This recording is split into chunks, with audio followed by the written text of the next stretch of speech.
আসসালামু আলাইকুম ব্যারিস্টার হাসান। ওয়ালাইকুম আসসালাম। আমরা জানি যে যারা স্কিল ওয়ার্কার ভিসায় আছে তারা অ্যাডিশনাল ওয়ার্ক করতে পারে 20 আওয়ার্সের জন্য।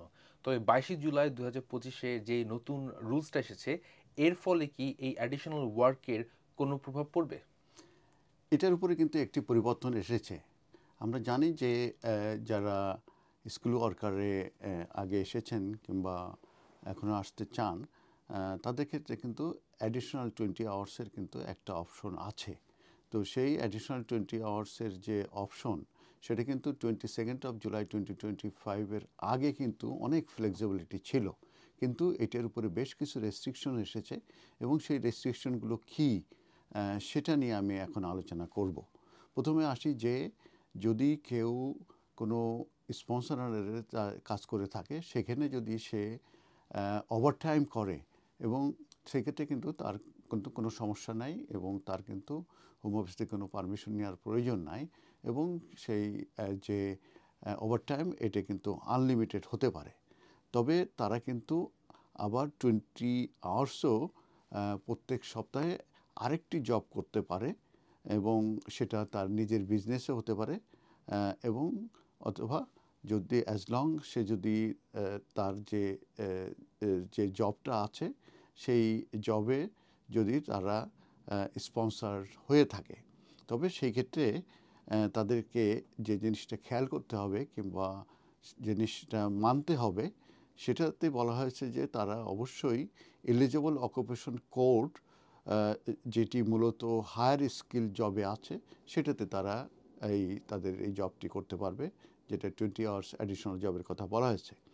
আবার বলা হয়েছে যে তারা ইমিগ্রেশন স্যালারি লিস্ট যেটা আছে, সেটা তো তারা কিন্তু 20 আওয়ার্স তারা অ্যাডিশনাল জব উইকলি করতে পারবে।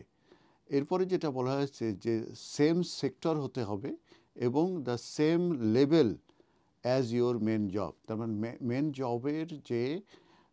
মেন জবের যে সেক্টর আছে সেটা সেম হতে হবে এবং যে লেভেল আছে এটাও সেম লেভেল হতে হবে।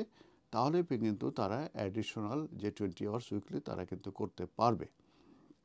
এখানে আরেকটা জিনিস বলা হয়েছে যে এই অ্যাডিশনাল ওয়ার্ক তারা করতে পারবে যখনই যে তাদের যে জব এটা যদি মিডিয়াম স্কিল লিস্টেড হয়, সেক্ষেত্রেও কিন্তু তারা এই 20 আওয়ার্সের জব উইকলি করতে পারবে, কিন্তু সেইখানে কিন্তু কিছু কন্ডিশন দেওয়া হয়েছে। সেই কন্ডিশনের ভিতরে বলা হয়েছে যে সার্টিফিকেট অফ স্পন্সর যেটা ইস্যু হয়েছিল সেটা অবশ্যই বিফোর 22 জুলাই 2025-এর আগে হতে হবে। আর আরেকটা শর্ত দেওয়া হয়েছে, সেটা হচ্ছে যে কন্টিনিউয়াসলি তারা একটি কিংবা অধিক স্কিল ওয়ার্কার ভিসায় আছে সিন্স দেন। তো এইটাই মূলত চেঞ্জটা এসেছে। এটা কিন্তু বেশ সূক্ষ্ম চেঞ্জ। তো আমি এটা বলেছি, আপনারা ভালো করে শুনবেন। তারপরে ইন কনক্লুশনে আমি বলি, তারা বলতে চাচ্ছে যে তাদেরকে যে সেম সেক্টর এবং সেম লেভেল হতে হবে, তাহলে কিন্তু তারা এবং সেটা মেন জবের সঙ্গে মিলতে হবে, সেম লেভেল এবং সেম সেক্টর, তাহলে কিন্তু অ্যাডিশনাল জব তারা কন্টিনিউ করতে পারবে। এছাড়াও আরও কিছু কন্ডিশনের কথা বলা হচ্ছে, সেগুলো আমি অলরেডি বলেছি, আমি আর রিপিট করতে চাই না। তো আপনারা খুবই কেয়ারফুল থাকবেন অ্যাডিশনাল জব করার ব্যাপারে। এবং আরেকটা জিনিস আমরা সবাই জানি যে তাদের মেন জবটা কিন্তু কন্টিনিউয়াসলি করতে হবে এবং কস অনুযায়ী তাদের যে আওয়ার্স আছে সেটা কিন্তু কন্টিনিউয়াসলি করতে হবে, মেনে চলতে হবে এবং ওই সময় বাদে যেয়ে কিন্তু তারা এই 20 আওয়ার্সের জব করতে পারবে। এবং সেটা আমি যেটা বলেছি যে সেম সেক্টর এবং অ্যাট দ্য সেম লেভেল তার যে জব অলরেডি আছে কিংবা যে জবে সে স্পন্সর হয়েছে। ধন্যবাদ।